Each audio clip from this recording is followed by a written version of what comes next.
Hey yo, Shot. Today we gonna be reacting to that fastest Demon 170, bro. You feel me? Like, y'all already know what's up. Like, y'all already know that Mopar be doing his thing. You feel me? So I seen a video that caught my attention, bro. That they put it on the pit against, I think it was an Alfa Romeo and some other shit down. You feel me?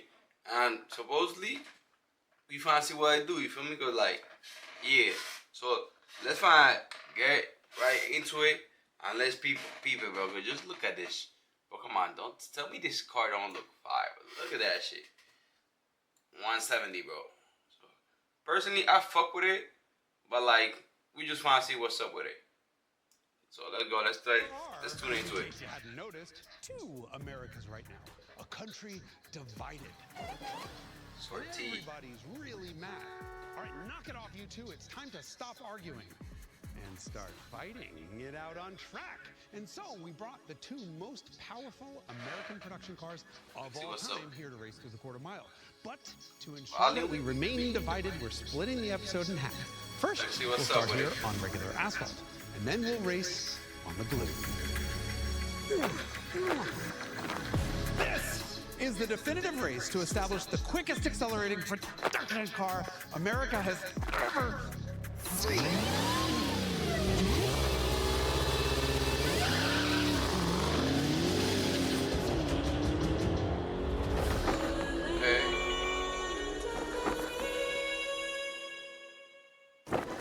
This video is brought to you by the Haggerty Drivers Club, which includes a subscription to our award-winning magazine, 24/7 Flatbed Road and a half. So it needs no introduction. However, the Dodge Challenger SRT Demon 170 is... So, damn, this one has basically 1,025 horsepower, bro. That shit deep, my nigga. That's a lot of horsepower. It weighs 4,275. Okay. Isn't just a Challenger, it's the last Challenger. You hear that shit? Damn. Guy's screaming. The very last of the 7 last call special editions, the Demon 170's engine builds on the Hemi, and then on the Hellcat, and then on the regular Demon. In fact, the only carryover major engine component is its one single camshaft. It makes 900 horsepower on pump gas. But this is America, so we filled it with E85. And so it makes 1,025 horsepower and 945 pound-feet of torque along the way. This is the first American production internal combustion car to cross the 1,000 horsepower mark.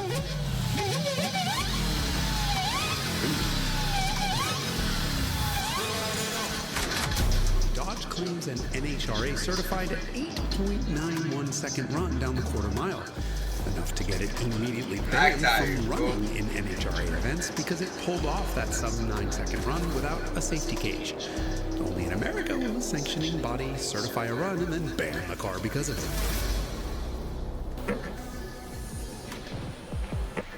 Only in America could a fledgling car company make a $250,000 luxury sedan that teaches Lotus the true meaning of the term handling, and then also seats 5 people and has enough room for their luggage and everything else they own, including their house. And then has that same car score 105 miles per gallon equivalent on EPA testing.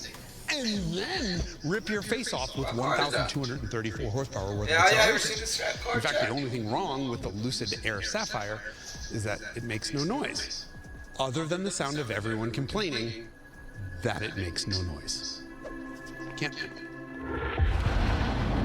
The last Lucid Sapphire we tested on the show was a prototype that was mechanically identical to this one and destroyed everything we put it up against. The Sapphire makes 209 horsepower. But them shit be hitting? Right now they basically putting that shit like at the Demon. That should be, for me, more than the Demon. We can't find out. An additional 485 pound-feet of torque, but it weighs 1,000 pounds more. And because it's electric. Okay. Oh shit, this shit got more horsepower. This shit got to be electric though. This shit got 1,234 horsepower. Weighs 5,345 pounds. Oh, this shit got 3 motors? What the fuck? Nah. Your 3 grandmother motors is could launch insane. it. And so here we are with a regular production Lucid Air Sapphire, driven by America's favorite granny. And a Dodge Demon 170, driven by an experienced race driver who owns one. Ladies and gentlemen, place your bets. Will it be America or America?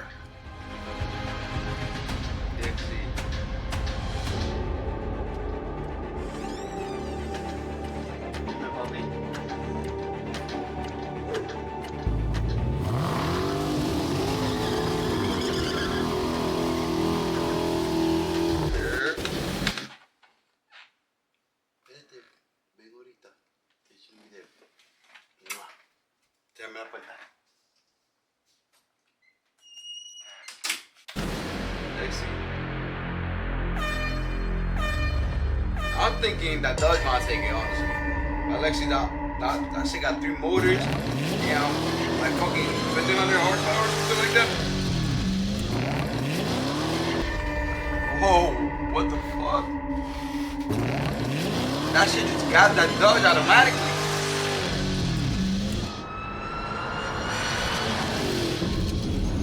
Yo!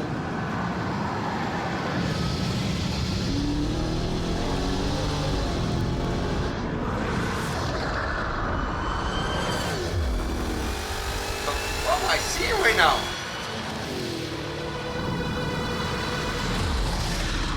Excuse me, where the f did the Dodge go?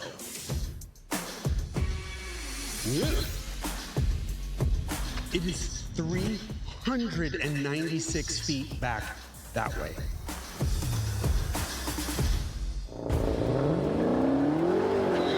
Sapphire ran the quarter in 9.2 seconds at 158 miles an hour. A tenth behind the prototype we ran last year, but 2 miles an hour faster. Once again, it hit 60 miles an hour in just 2.8.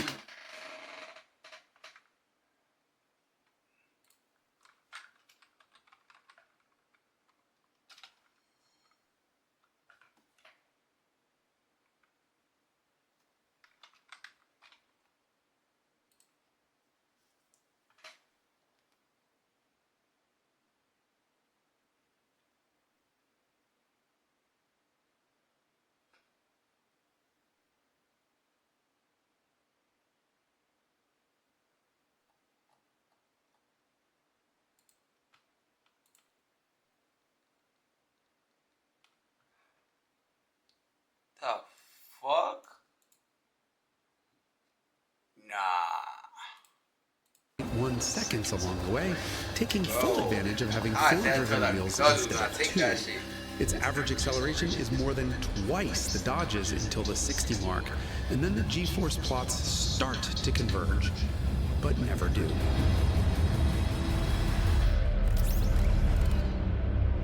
Damn.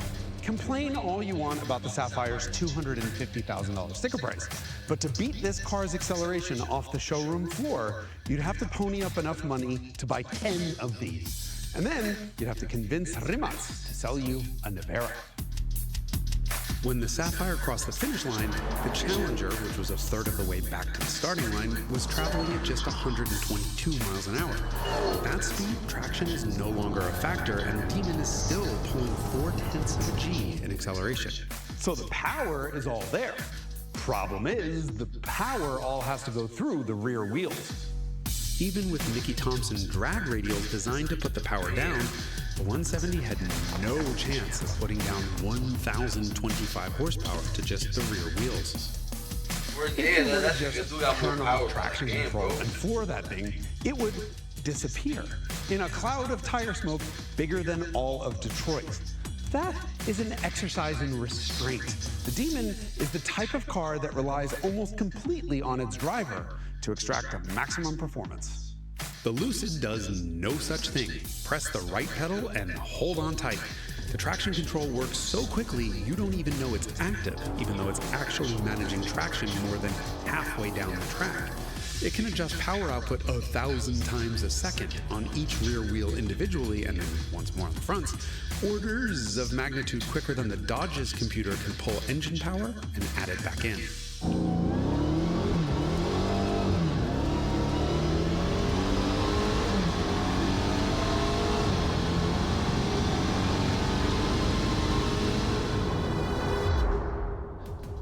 The cars may have nearly identical power to weight ratios, but this is more than just a battle of rear-wheel drive versus all-wheel drive.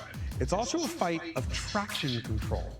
On the one hand, we have decades-old computer technology trying to control piston engine tech that's a century old. And on the other hand, well, we just have the speed of electrons.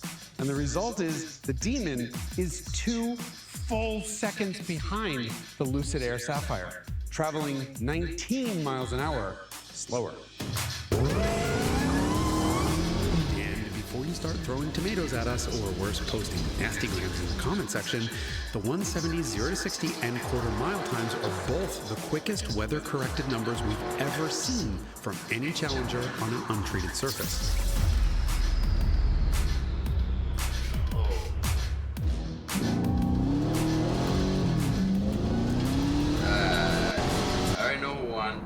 Let's see, where's the other one? Damn. But that's not entirely fair. The NHRA doesn't certify quarter-mile passes on regular asphalt, and Mickey Thompson's certainly not designed for the surface at wheel springs. That's a drag car, and so what it needs is a drag strip, where you don't need a Valentine 1 radar locator. But you do need this to get there safely. So I'll be plugging this guy in on the way to the Famoso drag strip.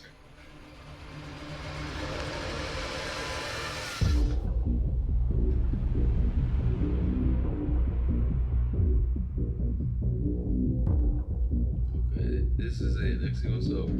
This is a real deal NHRA type facility, so there are 2 dirty words we need to talk about. VHT and rollout. First things first, VHT. This was originally a brand name, and it's now used as a catch-all name for various different manufacturers of a synthetic resin that's applied to quarter-mile tracks as a traction compound. Its effects are clear, and it's quite obvious why people just call it glue. Once VHT is applied to the track surface, you have more grip. More grip means you can put more power to the ground, which is something the Demon seriously needs. Remember, Dodge got an 8.91 second run out of a Demon 170 on VHT. If we can replicate that here today, well then the Demon beats the Lucid. But don't forget, the Lucid also benefits from the glue. The second thing we need to talk about is rollout, which is the dubious practice of omitting a car's first foot of motion before starting the acceleration timer. The whole rollout thing comes from the well-intentioned, but ultimately stupid idea that car magazines should be able to match the time that's shown on the timing boards at a drag strip. Well, that's never going to happen, because the timing equipment at the drag strip doesn't start counting the very instant a car moves. It waits a couple tenths. Here's why. This is a legacy system from a long time ago using tech from long ago. And this is how it works. As a car gets into position or stages for a drag race, its tire blocks 2 light beams positioned 7 inches apart, both aimed directly across the track. When the front tire crosses the first light, it trips the pre-stage light that tells the driver they're approaching the starting line. 7 inches later, the tire trips the second light beam, illuminating the second light as a sign that the car is now fully staged and ready to race. There's a whole Christmas tree situation that varies slightly depending on the type of race, but one thing remains the same. The timing equipment has no way of knowing that a car has started to move until it travels enough that it rolls out of that staging beam. Rollout. In other words, it's moved forward far enough that its front wheels are no longer obstructing the main staging beam. The distance a car will travel from the time it starts moving until it rolls out of that beam and starts the clock depends on a number of things, including the tire's overall diameter and how far past the initial trip of that second staging light the driver traveled while inching up. But in either case, it means that using drag strip timing equipment, all cars will travel at least some distance before the clock starts counting. This gives all cars an advantage. Their quarter-mile time is a couple tenths quicker than it would have otherwise been had it been measured from a complete standstill. The whole thing's a little bit silly, I know, but hey, ever measure a 2x4? This is not 2 inches by 4 inches. This is genuinely stupid, but it's the industry standard. The timing is a little bit wonky, but the racing is real. I was hoping that Lucid. Alright, bro, let's say moment of truth.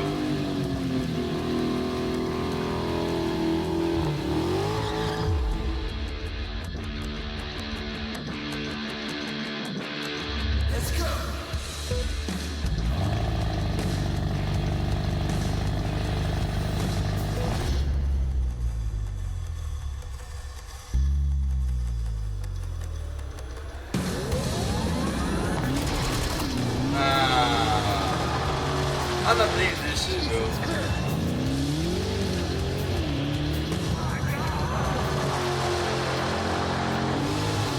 I know I took another L.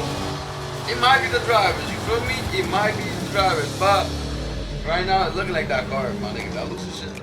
9.0. To the one thing.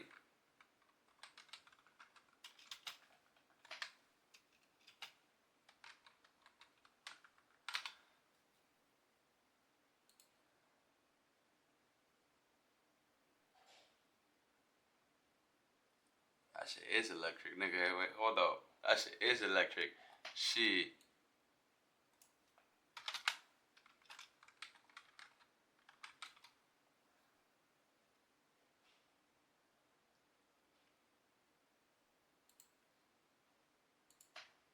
Fuck.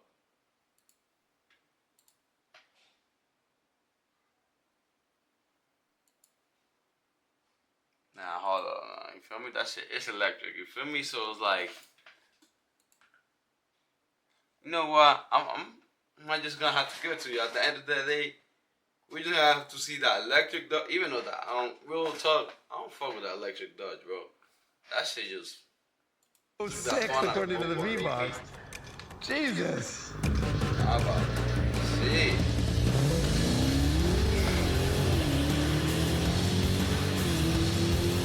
My God. I'm going to jail for this.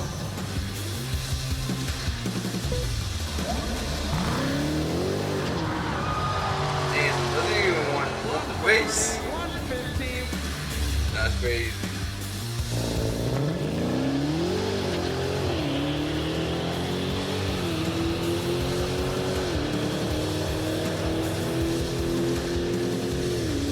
That is a sub 2 second 0 to 60.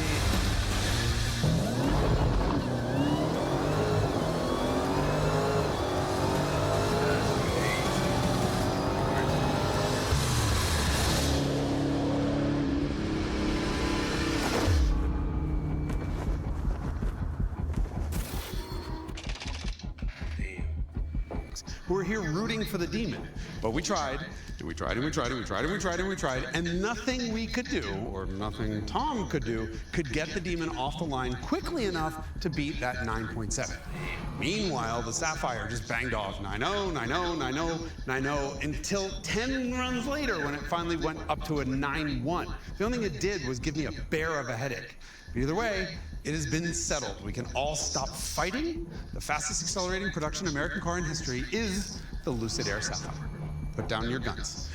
Or you can go and fight about it in the comments, which is exactly what you'd like to do. Them, not you. God, everyone is looking for a fight. Why? Nah, to be honest, bro, I still believe that Demon is the fastest, like one of the fast, not the fastest one, one of the fastest American car made, bro. Come on now. I know Dodge Mopar be doing his thing, you feel me? Damn, bro. I just took an L watching that vid, bro. Why'd y'all think? God damn.